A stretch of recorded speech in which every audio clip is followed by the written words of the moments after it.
Mike's Daily Podcast. FF episode 1564-1564. I'm your host, Mike Matthews, on our podcast where we go. I didn't get the job. I thought I was going to get maybe a job at a podcast that's way more famous than this one, that a lot of people download, that tells like a story about architecture and the wonders of the world. My favorite was Mike's Daily Podcast, when they talked about the Salton Sea, this podcast, because the Salton Sea mystifies me. It's in California. Mike's Daily Podcast. It's a big lake, but we still call it a sea, and it's full of salt.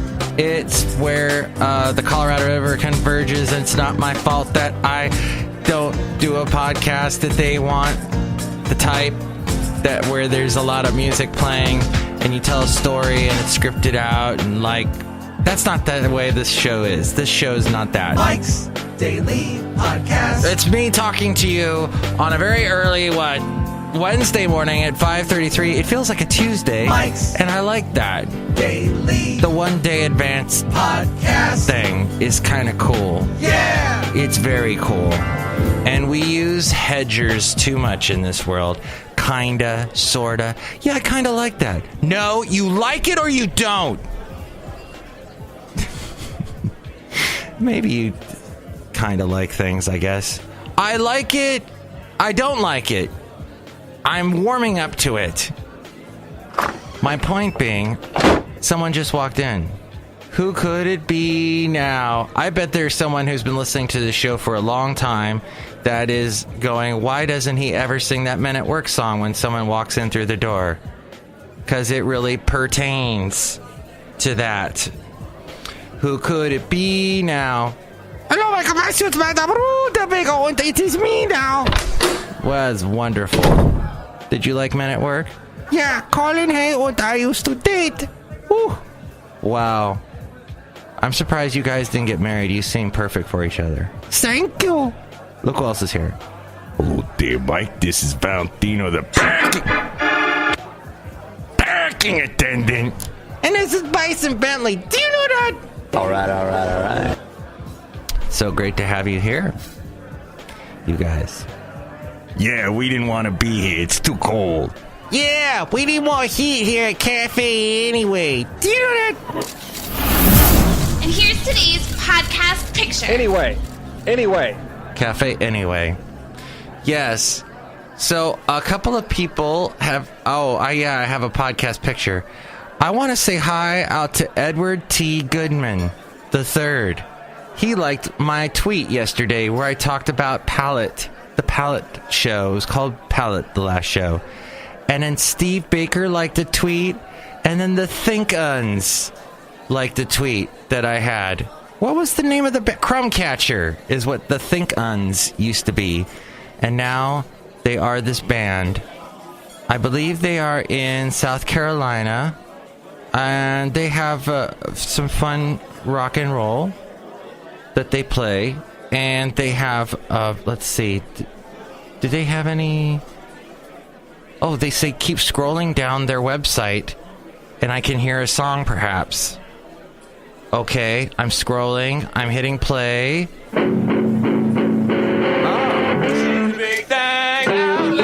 This is called Wild Snakes. She's a big thing out loud.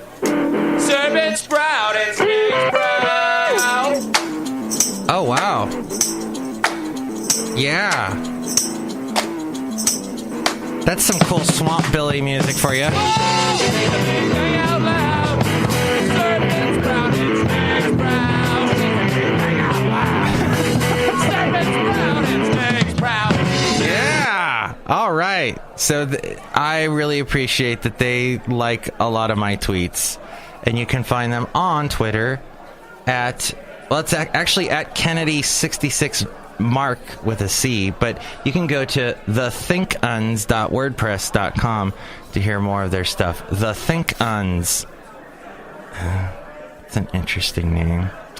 But their last name was Crumb Catcher, and that was because they were talking about how at a restaurant you have, if you're working at a restaurant, you got to clean it after hours. There are the crumb catcher furniture, the chairs, the booths that catch the... I'm sorry, I sometimes slur right through words, and I don't enunciate. And that pertains to me. But we're talking about the crumb catchers, how they have to clean those, and that was about 3 years ago I interviewed them. Very nice guys. Now they are called the Think-Uns. But back to me, because this show's about me, and it always has been. And where's that thing that I used to play where I would say that? This show is about me. Thank you. And it always has been. I haven't found a podcast picture yet. But there was so much to podcast pictures to show you from. For this past weekend was so much fun. And, I hate that pose I do when my double chin pops out like big time, and I got this whole like triple chin thing going on. Where was this picture? I am not posting this picture of my triple chins. You will be frightened and aghast if you were to see this one. It was somewhere on our walk yesterday. It was, we had this beautiful sunset. Yeah, it was so cold. And the temperature just dropped like crazy in the afternoon. Usually it warms up in the Bay Area. But all of a sudden we got this frigid cold sort of 40 degree, 30 degree temperature. And it was below freezing when I left my house. Isn't it like 30 something? I don't know. I'm a Californian. It never gets cold here. But that looks like a great picture. Maybe that one from Livermore. Ooh, and the little clouds up in the sky. Yes, we'll do a Sycamore Grove Park picture. Sycamore Grove Park is this lovely park in Livermore. And we don't park in their parking lot because they demand money from you. And it's just ridiculous. So, Basil the Boxer and I... He said, we're not going to pay these prices for this stupid park, which has no parking anyway. So we park across the street in the lovely houses that they have. They're so nice and upscale in the Livermore area. And with your house, your house is in the middle of all of these vineyards. And so you get to share the experience of the Livermore vineyard experience with all the vintners surrounding you. It's so lovely. So I will post that picture today of Sycamore Grove and one of the sycamores. One of the beautiful trees that I can't decide. The big wafty clouds in the sky. That's good. We'll do that. Hey, other than that, it's been cold in the Bay Area, and I was listening to Huntsville's national public radio station.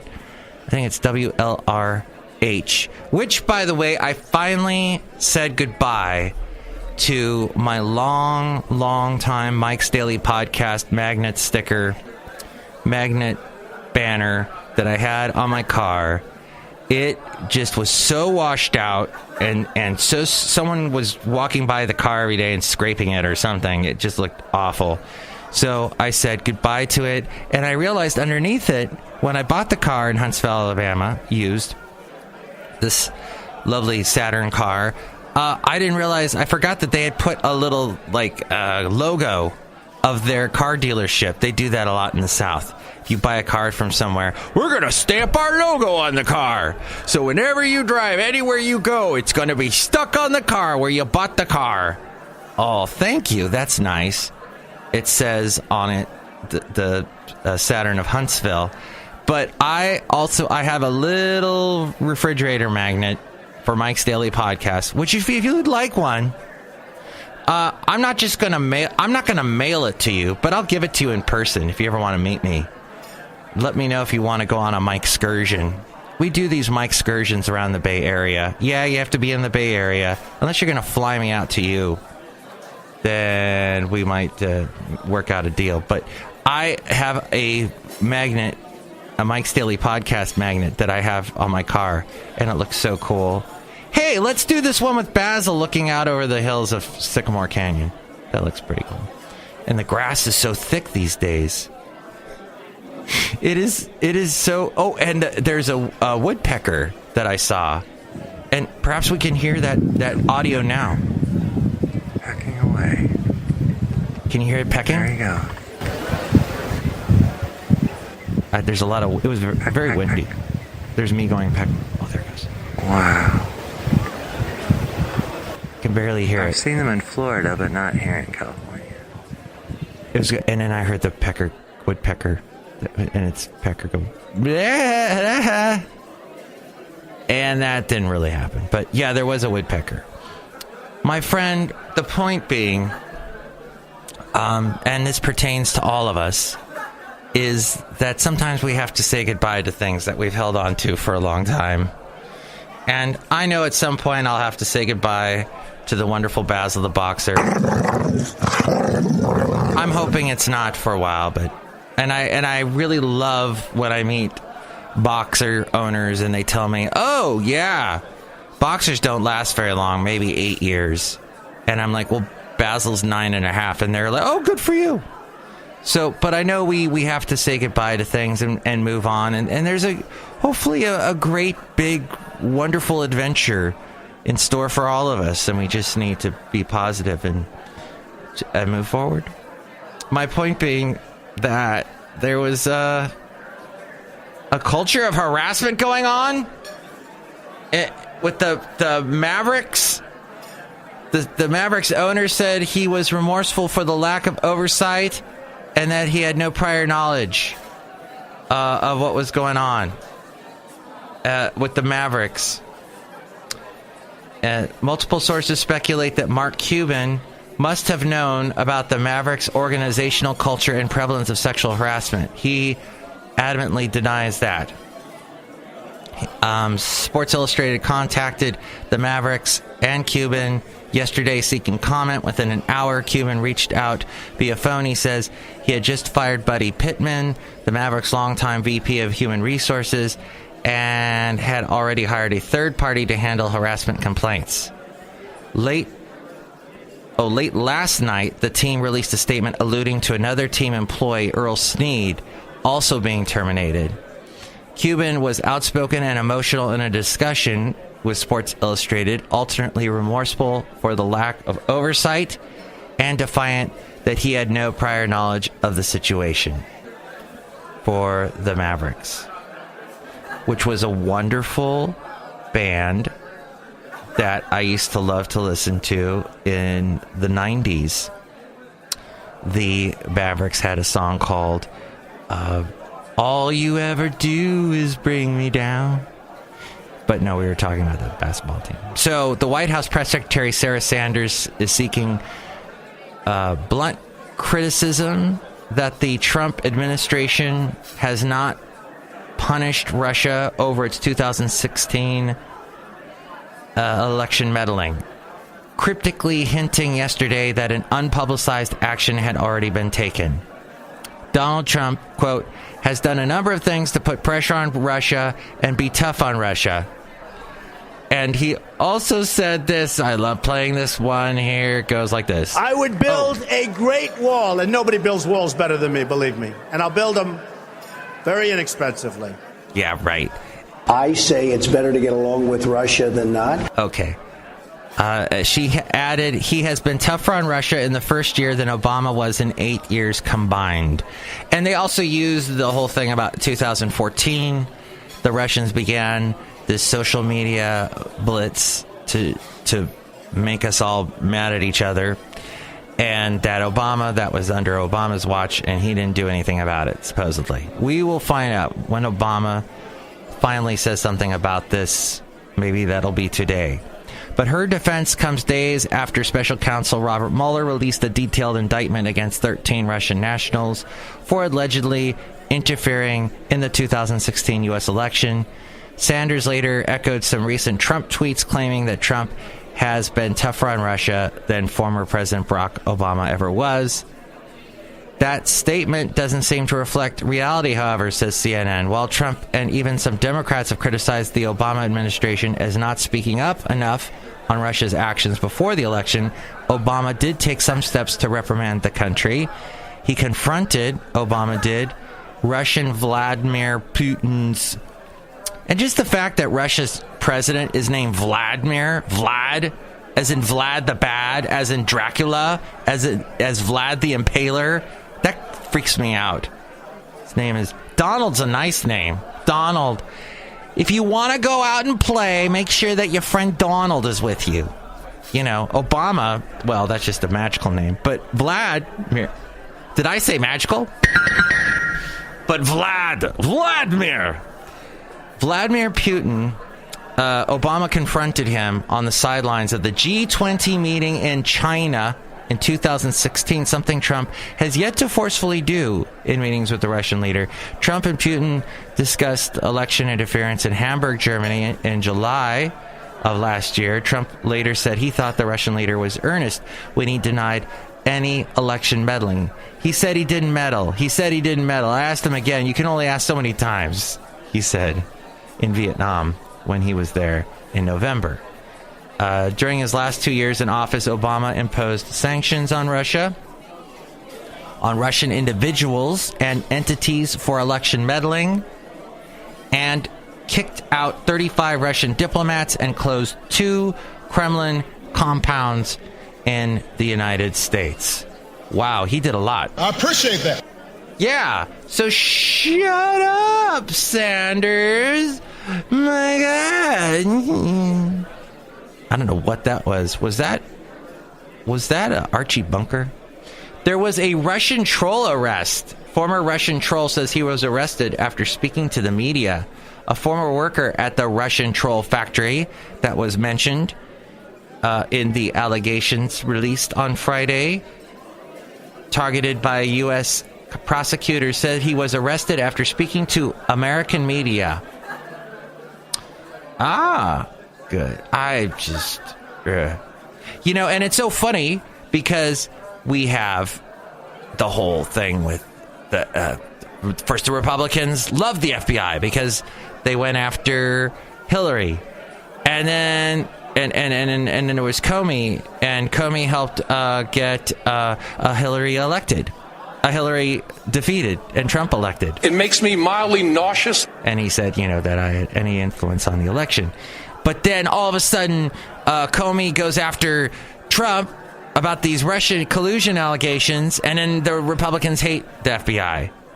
And then they love the FBI when they come out with this report on Friday, or the Department of Justice says, hey, there is this Russian thing influencing our election. Go back to 2014. They're like, yeah, that's great.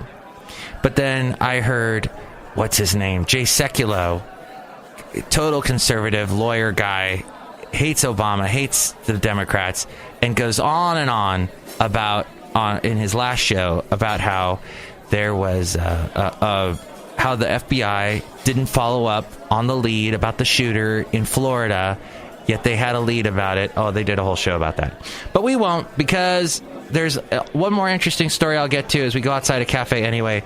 We're bringing Mike's Daily Podcast somewhere in Podcastro Valley.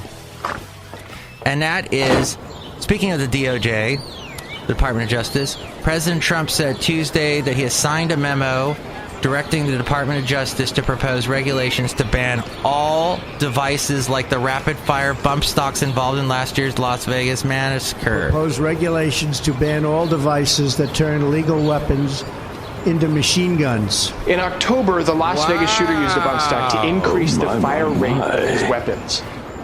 Interesting. That is interesting. Huh. That was yesterday,